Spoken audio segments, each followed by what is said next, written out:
On August 31st, 2025, Google will require your Android app to target API 35 or Android 15. One of the biggest difficulties developers are having with this change is Android's new edge-to-edge requirement, where your app must draw itself behind the status bar at the top and the navigation bar at the bottom. Depending on your approach, this can be a very painful and time-consuming process. In this video, I'm going to show you my secret framework that I use to make even the most complex screens not only be compliant with edge-to-edge functionality, but also looking beautiful in as little as 2 minutes. This video is going to be speaking primarily on XML views. It's a bit of an older app. And the reason why, instead of doing Jetpack Compose, is because I think most of the apps that you're having difficulty with the upgrades are more than likely older applications. Jetpack Compose, a little bit newer, and it's a little bit more compliant out of the box with what we're going to be doing today. So with that in mind, let's go ahead, download that project. We're going to go ahead and get our emulator set up. Over here in Android Studio, you can see I have an emulator all ready to go. Now, I purposefully picked the Pixel 4 XL. Now, you can pick pretty much any device as long as it doesn't have any sort of hole punch cameras or notches or any sort of rounded corners built in. Basically, what I'm looking for is whenever I turn off the device skin, whenever I create the emulator, you should see just a rectangle, and you'll see why here in a minute. So what I'm going to do is I'm actually going to emulate a hole punch or a notch or something like that. I'm going to go ahead and open up the settings application, and then I'm going to search for display cutout. Now, you want to make sure that you have Android developer tools already turned on. If you don't have developer mode already enabled, go ahead and enable that now, and then search for display cutout. So by default, it's going to be just device default, which in this case is going to be nothing. Now, I purposefully usually pick the tall cutout because I think it does a good job accentuating the problem. Now, it looks like nothing happened, and I think it's a bit of an emulator bug, but sometimes if you just rotate the device and then rotate it back, you'll see that the hole punch is, or the notch, I should say, is definitely visible. So we've gone ahead, we've configured our emulator. Let's go ahead and close the settings application. And then I'm going to open up the application that you just downloaded, the one that we're going to be working on. So I can tell right away whenever I open up this application that it's definitely targeting API 34 or Android 14. Why is that? Well, if you look up at the top, I have this two-tone toolbar. I have the status bar, which is a darker color, and the app bar or the toolbar, which is a bit lighter. So that's a dead giveaway. So let's go ahead and make the changes. I'm going to upgrade my target SDK to 35. I'll go ahead and sync and build, and you will see these changes happen right away. Okay, so I've gone ahead and rebuilt the application. And by the time you target Android 15, edge-to-edge mode is automatically forced upon you. So you're going to see now, if you look, say, at the bottom navigation view, you can see it's painting the entire way behind the navigation. Now, up above, the app bar layout, it's a little bit strange, admittedly. So there's something that we need to do with this, and I'll show you what that is here in just a minute. So if you click at this link down below that I'm showing you, this will take you to the page on the Android developer website where they talk about all of the things which natively support drawing behind the status bar and the navigation bar. Now, the app bar layout actually comes with a bit of a catch, as we're seeing here. All I need to do is tell it to fit the system window. So I'm going to go ahead and open up the root activity layout. So this is activity main.xml if you're following along. And all I need to do on this app bar layout is I'm going to go ahead and say fit system windows true. I'll go ahead and save, reload, and you're going to see it's automatically going to do what it needs to fit behind that notch. And now you can see, look, it's fitting perfectly. Whenever I rotate, obviously the notch is starting to cover some of the content here in the middle. Now, let's try a very simplistic approach, and let's just see if we can get this to work. What I'd like to do first is see if we can go ahead and just apply some sort of change to the root layout, and let's see how well it works. So in order to do that, we're going to go ahead and reference the Android developer docs. This is the one that includes all of the components that are automatically going to work for you that I listed earlier. You'll find them on this page. But if you scroll down to the section that says system bar insets, that's basically the first code example that we're going to get as to how we can start fixing this problem. So basically, here's a big chunk of code right here that will help us fix this issue. And we're going to go ahead and do this at the root level, and let's just see what this looks like. So at the root level, obviously, we're going to be working with the activities. So I'm going to go ahead and open up the view layout for the main activities. In this case, this is going to be main activity or main view MVC implementation. So this is just how the current application is laying all of that out. So as you can see right now, I'm actually grabbing a reference to the root. So if I click on that, that's actually the constraint layout, which is the very root element of everything. Maybe that's a good place to start. We can add all the insets that we need to and see if that works. So let's go ahead and implement this code example that we have over here. Okay, so I've gone ahead and implemented the code change that I mentioned here. So if you look, the code sample that they recommend over on the right is very similar to the one I have on the left with a few changes. So you'll notice right here, I'm just going to walk you through this the first time because it's going to be the bread and butter for the actual fix that we're going to do.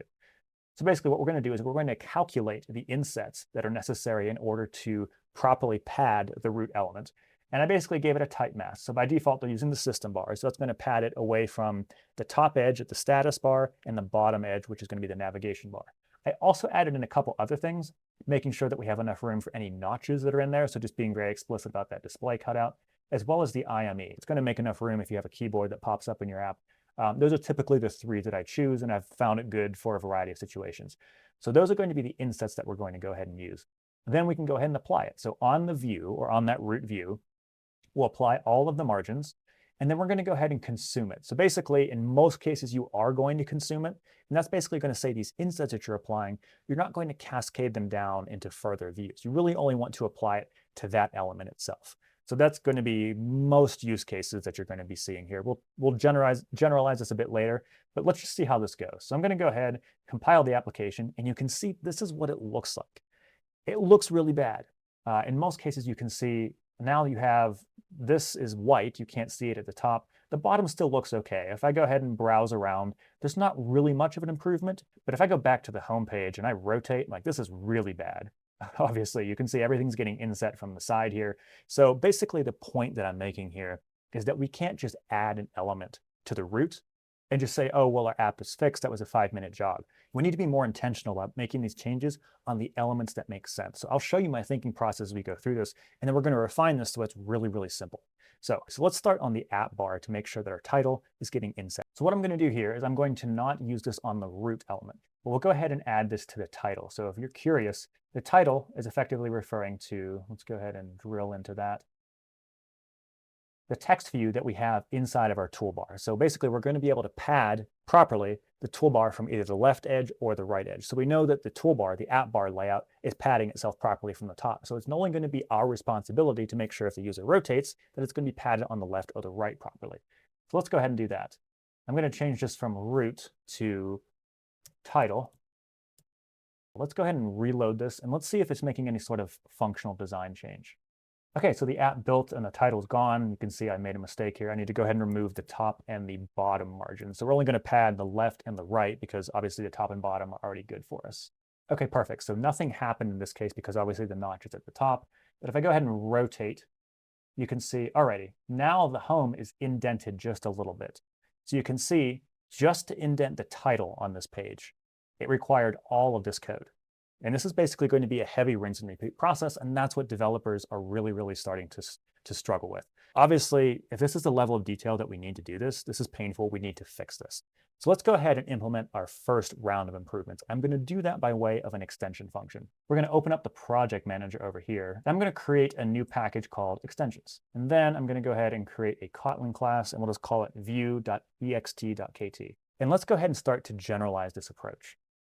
I'll cut out what we have here, and I'll move this over to our extension function. So the first function that we're going to do, if you've written them before, you're going to see we're just going to add it on top of the view. So basically anything that we're going to be padding is going to be of type view. So we'll say view, and then we can say something like something that makes sense to us, like apply edge to edge insets, and we'll paste that in. The only change I'm going to need to make here is right here. This title obviously doesn't exist here, but because it's an extension function, we can just refer to whatever property it is that we're going to be going to head to pad. Okay, one thing that I like to do to generalize this a little bit, this type mask here, I'm actually going to go ahead and select the entire thing, and I'm going to move it up as a property that we can configure, but use it as a default value. And then we'll pass that into the type mask, into the get insets function, just like that. And then we're going to have to change this just a little bit here. But a couple other things I'm going to do here. I mentioned that in most cases, you're going to want to consume the insets, just like this. So I'll go ahead and just add that as a property that we can either say yes or no to. So I'll say something like propagate insets. By default, that's going to be false. So in the cases that we are going to propagate the insets, we can go ahead and just pass that along. We'll say window insets, and that'll get passed from the parent down to the children. Otherwise, we'll just say that it's consumed. And then this is the final thing that we're going to need to do here. So basically, we're going to allow the user, once they've done all of these sort of things up here, we're going to allow the user to custom apply whatever margins they want to the view. So go ahead and get rid of this, and we're going to make this a general purpose function here. what the user is going to do is pass in a block or like a lambda at the very end, and that's where they can go ahead and apply all of those different parameters that we're setting up inside of here. So I'm just going to call this function block, and the type is going to be margin layout params. The thing I'm going to be passing inside will be the insets. This is going to be from the Android X core graphics. Okay, so what I'm going to do is inside of here, I will apply. That's going to rescope the view inside of here so that anytime you refer to this, it'll be referring to the view inside of that block. And then I'll say block insets.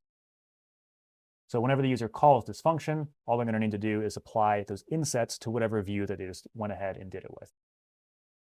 So let's go ahead and refactor what we had here previously, and let's repad that title. So I'll go back inside of the main view MVC impl, and then I'll simply say title dot apply edge-to-edge insets. And then just like before, all I need to do is say something like this. The left margin, referring to the left margin of the title, is going to be equal to insets.left, and the same thing with the right margin. And let's see what this looks like. And as you can see, home is properly being padded on the left edge like this. Okay, so this is a little bit easier. I'm going to go ahead and jump into the home view MVC impl, and let's go ahead and apply this a little bit more often. Let's see if there's anything that comes up that maybe doesn't make a ton of sense. So let's go ahead and say we're going to go ahead and pad the button and then maybe one of these cards. Okay, so I've gone ahead and applied the changes here, and you can see we're definitely making a bit of progress. With just a few more lines of code, I was able to pad the button and the first card. Obviously, the second card hasn't been changed, but we're starting to see a little bit of an issue here. You can see it's slammed up against my edges here. So you can see the button, for instance, just in line with the notch here, and it's slammed up against the edge. But the one that I didn't touch, it's a little hard to see here, but this one that I didn't touch, you can see there's a little bit of spacing here, and I think that looks good from a design standpoint. Let's go ahead and rotate this upright again, and you can see there's still slammed to the edges. So obviously, as I'm adding some margins inside of here, two things are showing up to me. First of all, it's still taking a lot of code to do the exact same thing. I'm just padding the edges in this case. And it's also wiping out the margins that I had before. So is there something that we can do to make this a little bit more palatable? So what I'm going to need is some sort of reusable system that allows me to preserve the design level margins and then add system margins on top of it without crushing them out like we're seeing over here.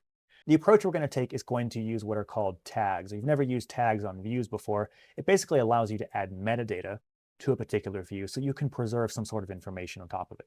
Unfortunately, we can't just go ahead and say, we're just going to add the system margins on top of those, because if you rotate or you open up the keyboard or something like that, what's going to happen is every time your view refreshes, you're going to add more and more system margins on top, and it's just going to creep further and further away from the edges, which is pretty weird. So basically what you need is a common baseline reference that allows you to say what the margin was originally, and then any changes that the system may apply on top of it. When you rotate or when you pull out the keyboard, that's going to change, but you still need that baseline. So that's why we're going to go ahead and use tagging. But first things first, I'm going to make this a little bit easier on us as we go to generalize this approach. I'm going to create a data class. I'm going to call it the insets accumulator. And effectively, this is going to be a mechanism that's going to allow us to hold on to the original margins from the design and then any system margins that are added on top of it in all four directions. So here we have my insets accumulator, and I'm going to go ahead and put in top, bottom, left, and right for the initial margin, as well as any system margins. Okay, so here you can see I have all of these pairs here. Top, bottom, left, and right.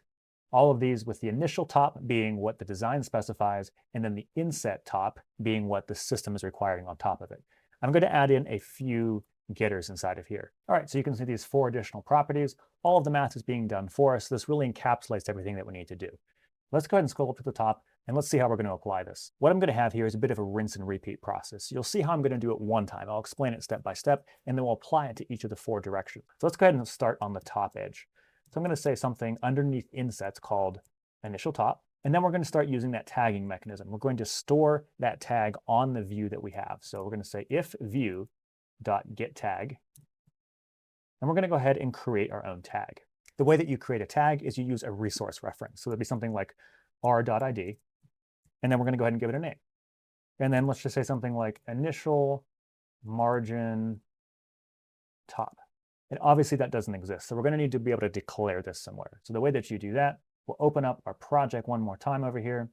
I'm going to open up the resources folder, and then underneath values, I'll right click and say new values resource file. I'm just going to call this IDs. And then this is where I'm going to declare all of those names that I'm looking for. So all I need to do is just simply add an item inside of it. And then the name is just going to be, well, whatever name I'm looking for. So in this case, it'll be initial margin top. And the type is going to be an ID. So you'll notice once I add that inside of there, now it's no longer erroring saying, this tag doesn't exist. Now the tag does exist. So we're going to go ahead and add this in for a couple more for top, bottom, left, and right. Okay, so I've got all the directions that we have inside of here. I'll close that. And actually what I'm looking for here is to see if the tag on the view exists. So if it does not exist, we're going to go have to add that tag. We're going to populate it with some information. So if the tag is not null, we'll do something. Otherwise, we'll do something else. So basically, if the tag exists, it's going to have that piece of metadata that we have inside of it already. So that means officially in this case, I'm using it to store whatever the initial margin was. So in that case, I'll just go ahead and say view.get tag r.id.initial margin top. It already exists. Otherwise, we're going to have to grab the margin, set it, and then return that value. To do that, we'll say view.set tag, and then what are we setting? We're going to set the margin top. And then we'll go ahead and return view.margin top. Regardless of what situation we're looking at here, it will get that margin top, whether it's from the cache or from the initial property that we had there.